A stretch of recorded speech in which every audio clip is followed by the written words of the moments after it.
Hello everyone, मी सावी पवार। आज मी तुमच्यासाठी खूप इम्पॉर्टंट असं टॉपिक घेऊन आले आहे।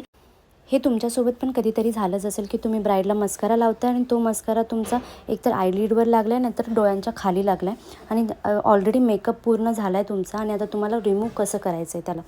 तर सगळ्यात आधी तुम्हाला त्याला डायरेक्टली हाताने रब नाही करायचं आहे। तुम्हाला त्याच्यावरती लूज पावडर, कोणतीही लूज पावडर तुमच्याकडे असेल ती लूज पावडर तिकडे त्या पार्टवर लावायची जिथे तुमचा मस्कारा लागला आहे आणि त्याला थोडंसं ड्राय करून घ्यायचं आहे, कारण की तो ड्राय झाल्यानंतरच नीट व्यवस्थित निघेल। मग ड्राय केल्यानंतर म्हणजे पावडर लावल्यानंतर त्याच्यावरती जी आयब्रो कोम असते आपली, ओके, स्पुली, त्याच्याने तुम्हाला रब करायचं आहे त्याला। ज्या पद्धतीने मी व्हिडिओमध्ये दाखवते त्याच पद्धतीने तुम्हाला ते रब करून घ्यायचं आहे, म्हणजे जो काही मस्कारा लागला असेल तो ड्राय होऊन ऑटोमॅटिक तिथून निघून जाईल।